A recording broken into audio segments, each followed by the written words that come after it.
Bonsoir tout le monde, ici Monsieur Cacahuète et ce soir nous sommes dimanche 27 juin 2021 et il est 23h05. Le film qu'on a vu ce soir c'est le cinquième film de la phase de Marvel, la première phase Marvel, cinquième il me semble. Euh, Iron Man, Incroyable Hulk, Iron Man 2, Thor, Captain America. Oui c'est le coup c'est le cinquième. Ouais.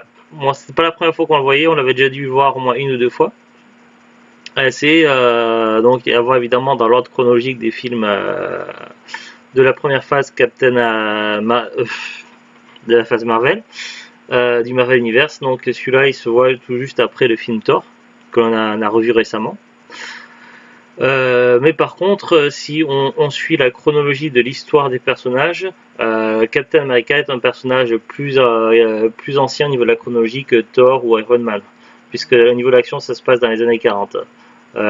Mais ouais, Captain America se retrouve congelé et il se réveille 70 ans plus tard.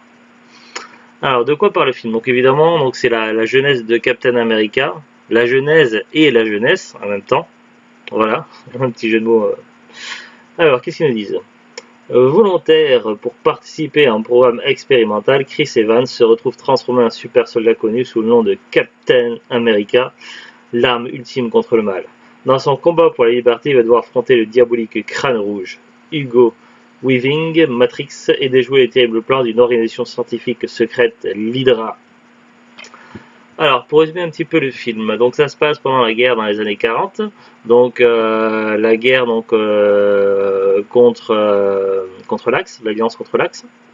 Donc après, je suis désolé au niveau de l'histoire, je suis un petit peu rouillé, mais au niveau des pays de l'Alliance, donc normalement il y a les États-Unis, la France, l'Angleterre, et après pour les autres j'ai un doute. Je ne veux pas dire de bêtises. Et au niveau de l'Axe, donc évidemment, donc il y a l'Allemagne, il me semble qu'il y a l'Italie, les autres pays après je sais pas. Après c'est un petit peu confus. Ben là c'est surtout au niveau de l'action centré entre les États-Unis et l'Allemagne. Donc on est en pleine guerre, donc Captain America est jeune, donc il n'est pas musclé, il n'est pas encore Captain, c'est juste Steve Rogers. Vraiment donc il a perdu ses parents suite au terrible drame de la guerre. Il a connu également de nombreuses injustices. Et c'est quelqu'un qui a même, malgré sa faiblesse, malgré le fait qu'il soit pas de taille à lutter ni même à se défendre contre des voyous, il garde la tête haute et il ne se laisse pas faire. Et voilà, il a envie d'aider les gens. Il veut devenir soldat pour aider les gens. Seulement, le problème, c'est que à chaque fois, lorsqu'il passe des tests, il se fait recaler au test d'aptitude, puisque physiquement, il n'est pas apte à devenir soldat. Donc ça, c'est le drame de sa vie, alors que son meilleur ami Bucky, lui, donc, est engagé et devient sergent. Le truc, c'est que par un concours de circonstances et lors d'une soirée, lorsqu'il accompagne son pote, il fait la connaissance donc de Howard Stark, le père de Tony Stark, qui bidouille des inventions. Et puis il y a également un scientifique qui accompagne régulièrement Howard Stark. Et quelques temps après cette soirée-là, finalement, Steve Rogers est repéré et on lui propose donc de faire partie d'une expérience expérimentale afin de créer des soldats parfaits pour pouvoir lutter contre l'Allemagne, contre les nazis. Grosso modo, c'est un petit peu ça ce qui se passe. Donc il va suivre un entraînement militaire standard avec différents volontaires. Et il va devoir essayer de se distinguer pour être sélectionné afin de faire partie des premiers candidats à faire partie de l'expérience. Finalement, il va se distinguer, il va être le premier soldat expérimental. Du coup, ses capacités vont être décuplées, ses muscles vont apparaître de manière significative. Il va également posséder une régénérescence de ses cellules accrue. Du coup, il ne peut plus devenir ivre également, donc il est un petit peu comme un super soldat. Et malheureusement, ce sera le seul super soldat américain à être créé. Et il va servir donc comme image de propagande afin de recruter de plus en plus de soldats pour lutter contre l'Allemagne. Donc il ne va pas avoir le rôle qu'il aurait souhaité en premier temps, et il va devoir faire avec. Donc là, c'est l'occasion également pour voir pas mal de petites images et vidéos de propagande pour la guerre, tout ça, ainsi que des chansons, des chorégraphies, tout ça. Mention plus pour les chansons qui sont vraiment très, très sympathiques. Donc voilà, je trouve qu'au niveau de la musique, tout ça, les chansons, donc c'est plutôt très très bien fait, ça paraît très crédible. Et puis finalement, lorsque Steve Rogers va apprendre que son ami Bucky est en danger, il va donc, avec l'aide de l'agent Carter et de Howard Stark, il va partir pour traverser les lignes ennemies, afin de sauver à la fois Bucky, mais à la fois de nombreux soldats américains prisonniers. C'est comme ça qu'il va se distinguer. Finalement, donc il va avoir l'autorisation par le colonel qui est joué par Tommy Lee Jones, de monter sa propre équipe, et donc petit à petit, donc il va monter des raids contre Hydra. Hydra qui est une armée scientifique, une branche scientifique nazie qui est gérée par Crâne Rouge, qui s'appelle également Schmidt, et qui a été le premier soldat à subir la même expérience que Captain America, donc il possède également les mêmes capacités physiques, sauf que lui il a eu des effets secondaires imprévus, puisque l'expérience n'était pas tout à fait au point, ce qui fait qu'en fait il n'y a plus de peau apparente sur son visage, il y a juste un crâne rouge et il lui manque une partie du nez. Et du coup ça va être le premier ennemi juré de Captain America.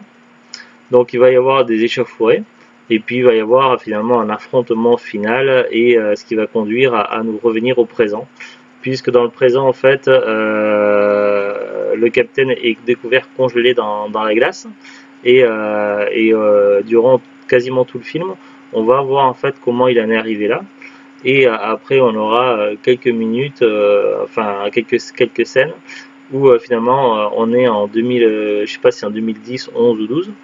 Enfin, on est dans le présent c'est plus trop le présent maintenant, on est en 2021, mais bon voilà. Donc par rapport au film, donc on se retrouve dans une époque contemporaine où le Captain America est un petit peu perdu et il est accueilli par Nick Fury. Et évidemment, on devine qu'il va rejoindre les Avengers. Donc grosso modo, voilà comment je résume le film. Bon, c'est vrai que ça spoil un petit peu, mais c'est difficile de résumer ce film-là sans le spoiler. Mais voilà, c'est pas ça qui gâche vraiment l'histoire. Vraiment, l'histoire est vraiment très très sympa. Pour moi, c'est pas mon préféré des films Marvel, mais il est vraiment très très sympa. Et voilà, même si on connaît l'histoire, c'est un film qui vaut le détour, et qui est vraiment plutôt très bien monté, et qui est vraiment très très sympa à voir et à revoir. Donc voilà, donc ça fait partie pour moi des classiques Marvel de l'époque actuelle, de la génération des phases, qui est vraiment très très bon. Donc voilà. Pas grand chose de plus à dire. Après, il y a des personnages que l'on reverra plus tard, comme le Captain America évidemment, Bucky, qu'on retrouvera sous le nom du soldat de l'hiver, et Crâne Rouge, que je pense qu'on reverra. Je me souviens plus trop, après ça fait longtemps que j'ai pas vu les autres films Marvel, et puis je les ai pas tous vus encore. Donc c'est les personnages que l'on retrouvera, et puis évidemment donc un petit caméo de Stan Lee, bon ça toujours comme d'habitude, et il y a une scène post-générique, donc après le générique de fin, on a une scène post-générique qui est vraiment très très courte, et qui est aussitôt suivie par un genre de bande-annonce qui présente le prochain film Marvel, donc Avengers, donc le dernier film de la phase 1. Voilà pour parler de ce film là, donc plutôt sympa, et puis si vous voulez voir tous les films des phases dans l'ordre, il faut évidemment le voir. Voilà. Bon, c'est pas le meilleur film de super-héros, mais il est vraiment très très cool, et franchement je me suis pas ennuyé du tout, même si je connaissais déjà plus ou moins l'histoire, même si ça faisait des années que je l'avais pas vu. La fiche Wikipédia. Captain America First Avenger, ou Captain America le premier Avenger au Québec, est un film de super-héros américain réalisé par Joe Johnston. Alors Joe Johnston, si je ne me trompe pas, il est connu pour plein de films sympas, notamment les Gremlins, si je dis pas de bêtises, à moins que je confonde avec un autre. Alors Joe Johnston, qu'est-ce qu'il a fait? Ah non, je confonds, il a fait Jumanji, Cherche votre les gosses, Les Aventures de Rocketer, Richard au Pays des Livres Magiques, Jurassic Park 3, Captain America First Avenger. Ouais, il a fait quand même des films sympas. Bon, sorti en 2011, il s'agit du 5e film de l'univers cinématographique Marvel, et fait partie de la phase 1.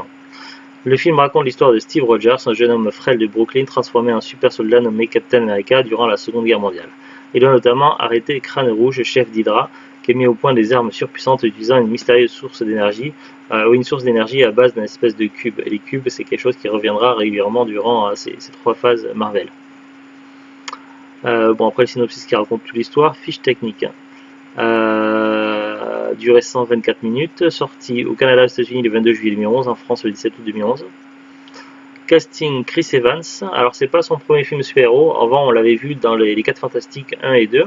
Je parle pas du reboot moisi, mais des anciens films 4 Fantastiques où il jouait la Torche Humaine. Donc là, cette fois-ci, il jouait Captain America, Chris Evans. Hayley Atwell qui jouait Peggy Carter, l'agent Carter. Hugo Weaving qui jouait John Schmidt, Crâne Rouge. Sebastian Stan qui jouait Bucky Barnes, James Bucky Barnes. Tommy Lee Jones qui jouait le colonel Chester Phillips. Stanley Tucci, Dr. Abraham Erskine. Dominic Cooper, Howard Stark. Toby Jones, Arnim Zola. Richard Armitage, Heinz Kruger. Neil McDonough, Timothy Dum Dugan. Derek Luke, Game Jones. Kenneth Choi, Jim Morita. Gigi Fail, James Montgomery Falsworth. Bruno Ricci, Jack Dernier. Samuel Jackson, Nick Fury. Michael Brandon, Senator Brandt. Anatole Topman, Rudder. John Paul Hutter. Eric Redman, Schneider. Martin Sherman, l'assistant du sénateur Brandt. Amanda Rigetti, un agent du Shield. Laura Dock, chasseuse d'autographes. Nathalie Dormer, Lorraine. Stan Lee, bon, ça je vais pas dire qui c'est qui jouait, c'est un petit caméo. Sinon ça cache du suspense, faut toujours le trouver. C'est comme Où est Charlie. Jenna Louise Coleman Connie et Linder Denny, Steve Rogers. Ah oui, quand il jouait, c'est la doublure pour les scènes où Steve était encore maigre. Donc tu vois, Zuluth, c'était pas le même acteur pour Steve Rogers. C'était Linder Denny qui le jouait en version maigre. C'est une doublure. Bon, après, ça parle de la genèse et développement, scénario, distribution des rôles. Ah, mais c'est un peu long, je vais pas tout lire. Tournage, donc, mais n'hésitez pas à aller sur Wikipédia, donc c'est assez sympa, il y a beaucoup de choses, beaucoup d'infos. Sur la fiche du film, musique, accueil critique. Alors, Rotten Tomatoes 80%, ce qui est vraiment très très bon, pour 267 critiques. Metacritic 66 sur 100, c'est un peu moins bien, mais c'est pas mal quand même. Halluciné 3,3 sur 5, mais Halluciné c'est toujours pareil quoi. Pour 22 titres de presse, et ces titres de presse c'est pas forcément des critiques du public, donc c'est pas toujours sur Halluciné. Est-ce que c'est vraiment neutre? Difficile à dire. Après ça va du box-office, nomination, donc il y a plusieurs nominations autour du film. Le 2 juillet 2013, Disney rachète les droits de distribution sur 4 films Marvel distribués par Paramount Pictures entre 2008 et 2011. Iron Man 2, Thor et Captain America First Avenger. Le film est sorti en DVD et Blu-ray le 17 décembre 2011. Jeux vidéo. Le jeu vidéo tiré du film Captain America Super Soldat est commercialisé le 19 juillet 2011 aux États-Unis sur console PlayStation 3 et Xbox 360. Et il prend quelques libertés par rapport au film. Des versions DS et Wii sont également sorties. Ouais, j'ai vu une bande-annonce sur la version DS et ça avait l'air sympa, donc j'aimerais bien le choper un jour, le jeu sur DS et sur 360. C'est vrai que j'ai pas beaucoup de jeux vidéo de super-héros, je crois. Faudrait que je regarde, mais c'est dommage parce que en général c'est assez cool. Suite, courant 2011, Kevin Feige, président de Marvel Studios, annonce une suite au film et s'inscrit dans la continuité de l'univers cinématographique Marvel en tant que 9e étape et dans la phase 2. Est sorti en 2014, intitulé Captain America le soldat d'hiver, réalisé par Anthony et Joe Russo. Un troisième film centré sur Captain America Civil War, sorti en 2016, il compte comme la 13e étape et débute la phase 3. On l'avait vu au cinéma avec The Lutte Civil War et il était vraiment très très sympa ce film. Voilà, c'est tout ce qu'il y a sur Wikipédia. Le DVD, on l'avait acheté en brocante, on l'avait payé 1 euro, il me semble. Donc c'était il y a des années. Si on regarde sur Amazon, il est toujours commercialisé, donc expédié vendu par Amazon à 10 euros. C'est un prix standard. Les anciens Marvel en général, on les trouve difficilement neufs à moins de 10 euros sur les sites classiques. Après, faut voir si les vendeurs pro, les particuliers peuvent vendre un peu moins cher. Il est parfois possible d'avoir des DVD entre 5 et 10 euros dans les hypermarchés, dans les promotions. Il y a des promotions régulièrement, donc après il faut surveiller. Sinon après, si on cherche d'occasion, il y a moyen de trouver entre 1 et 5 euros sans trop de problème. Après il faut vérifier qu'il n'y ait pas de rayures ni de traces de doigts. Voilà, c'est un film assez courant, pas très difficile à trouver. Pas grand chose de plus à rajouter.